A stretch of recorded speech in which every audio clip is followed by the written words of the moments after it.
अचानक एक तलवार भैरव के शरीर के आर पार हो जाती है। रागिनी के एक्सप्रेशन एकदम से बहुत ज्यादा डार्क हो गए, एकदम डेविल वाले शैतानी एक्सप्रेशन, और वह पीछे खड़ी हो जाती है। भैरव की आंखें फटी हुई थी और उसकी सांस अटक गई थी। जैसे तैसे करके उसने अपनी नजरों को नीचे झुकाकर देखा तो जो तलवार को उसने देखा, उसे देखकर उसकी आंखें और भी ज्यादा बड़ी हो गई। वो तलवार उसके पीछे से घुसाई गई थी। अगले ही पल उस तलवार को एक झटके के साथ वापस बाहर निकाल लिया गया। खून से सनी हुई तलवार किसी ने अपने हाथों में मजबूती से पकड़ी हुई थी। भैरव को तेज दर्द हुआ। उसने इस दर्द में देख रागिनी के होठों पर तिरछी सी मुस्कुराहट आ गई। भैरव ने जैसे तैसे करके पलट कर देखा और पीछे खड़ी शख्स को देखकर उसके चेहरे के होश उड़ गए। उसके माथे पर पसीना आ गया और ज्यादा फट गई आंखें और थर्राते हुए होठों से निकला, बड़े भैया। भैरव के पीछे हाथ में खून से सनी हुई तलवार लेकर चेहरे पर शैतानी डार्क एक्सप्रेशन के साथ खड़ा हुआ शख्स कोई और नहीं, रुद्र था। रुद्र को देखकर भैरव का चेहरा, उसका रंग बिल्कुल उड़ चुका था। वो यकीन नहीं कर पा रहा था अपनी आंखों के सामने उसके अपने बड़े भैया ने उस पर तलवार से वार किया, मारने की कोशिश की, लेकिन क्यों? रुद्र भैरव के चेहरे की तरफ देख रहा था। उसके एक्सप्रेशन देखकर रुद्र के होठों पर तिरछी सी मुस्कुराहट आ गई और उसने कहा, माय किंग, क्या हुआ? काफी हैरान लग रहे हैं। भैरव को बहुत ज्यादा हैरानी हो रही थी अपने बड़े भैया को देखकर। भैरव अब भी हैरान था, बहुत ज्यादा हैरान। रुद्र ने अपनी तलवार उठाई और एक बार फिर से उसे भैरव के पेट में घुसेड़ दिया। तलवार उसके आर पार हो गई। भैरव की चीख से पूरा जंगल गूंज गया। अगले ही पल भैरव अपने घुटनों पर गिर गया। चेहरे पर एक संतुष्टि से भरी मुस्कुराहट के साथ रागिनी चलकर आगे आई और रुद्र के बगल में आकर खड़ी हो गई। भैरव ने जैसे तैसे करके अपनी नजरें उठाकर उन दोनों को देखा। वो यकीन ही नहीं कर पा रहा था कि इन दोनों ने उसके साथ ये सब किया। रुद्र के हाथ रागिनी की कमर पर गए और फिर उसने रागिनी को अपनी बाहों में खींच लिया। रागिनी मुस्कुराकर रुद्र की तरफ देख रही थी और अगले ही पल जो भैरव ने देखा उसकी कोई सीमा नहीं थी। रागिनी और रुद्र एक दूसरे को किस कर रहे थे होठों पर, और उसके सामने वो भी। उन दोनों को इस तरह देख भैरव रिएक्ट ही नहीं कर पा रहा था। किस ब्रेक करने के बाद उन दोनों ने भैरव की तरफ देखा। रुद्र भैरव से बोला, क्या हुआ? इतने हैरान क्यों हो? रागिनी को मेरी बाहों में देखकर काफी शौक लगा ना तुम्हें? यह मेरी बाहों में नहीं होगी तो कहाँ होगी? आखिर ये मेरी मेट जो है। यह सुनकर भैरव की आंखें और ज्यादा फट गई। क्या रागिनी आपकी मेट है?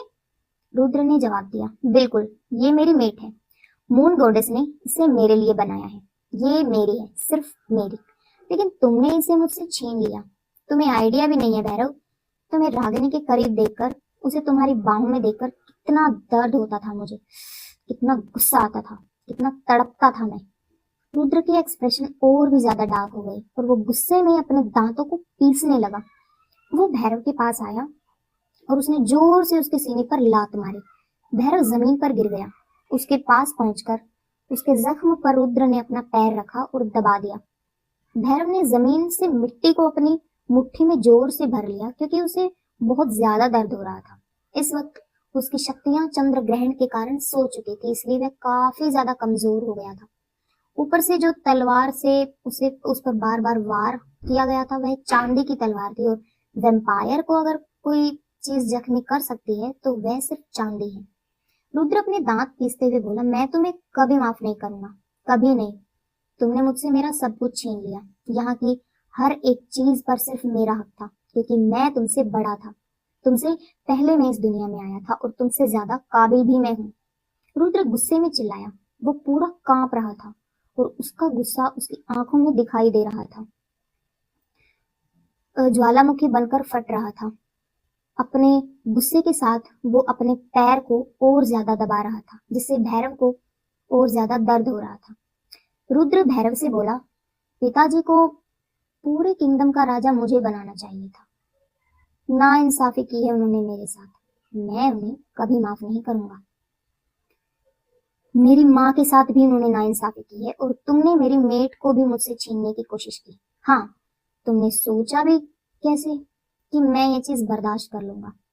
जिसे इस पूरे किंगडम का किंग होना चाहिए था, वो तुम्हारा सिर्फ एक सेनापति बनकर रह गया। यह चीज मैं कैसे होने दे सकता था? मैं बस मौके की तलाश में था कि कब मुझे मौका मिले और तुम्हारा पूरा तख्ता ही पलट कर दूं। फाइनली मुझे ये मौका मिला। जानना नहीं चाहोगे किसकी वजह से मिला?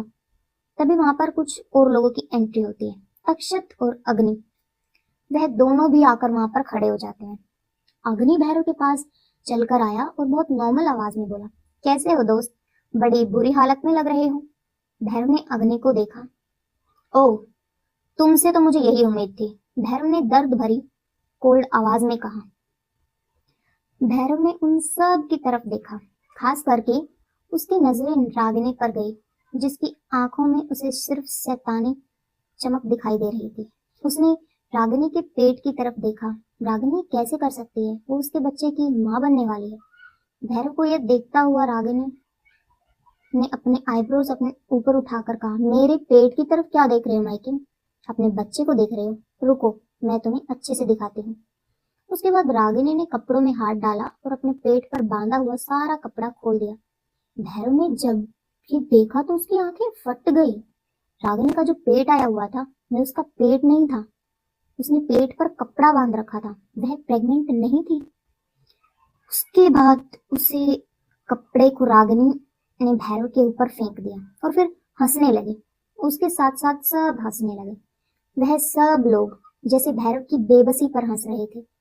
भैरव की आंखें गुस्से से डार्क हो गई। उसने उन सबसे कहा, तुम सबने मिलकर ये चाल चली मेरे खिलाफ और तुम लोगों को लगा कि तुम जीत जाओगे। मैं ऐसा नहीं होने दूंगा। भैरव उठने की कोशिश करता है, लेकिन रुद्र एक बार फिर से वो तलवार लेता है और उसे भैरव के शरीर के आर पार जमीन में गाड़ देता है। भैरव की आंखें फट जाती हैं और सांस जैसे किसी भी वक्त निकल सकती है। अग्नि अपने पंजे पर जमीन पर बैठा और भैरव को देखते हुए बहुत डार्क आवाज में कहा, तुम्हें क्यों लगा कि मैं तुम्हें इतनी आसानी से छोड़ दूंगा? नहीं भैरव, मेरे पूरे परिवार को खत्म किया गया है। तुम्हें मैं इतनी आसानी से कैसे माफ कर सकता था? तुम यही डिजर्व करते हो जो तुम्हें मिल रहा है। रागिनी अग्नि के पास आकर बोली, वैसे भैया हमने प्लानिंग तो काफी ज्यादा केयरफुली होकर बनाई थी, पर सच में कुछ पल के लिए कहीं कहीं मुझे लगा कि इसने मुझे पहचान ना लिया हो, कि मैं जानबूझकर इसकी जिंदगी में ऐसे खत्म करने के लिए इरादे से आई हूँ।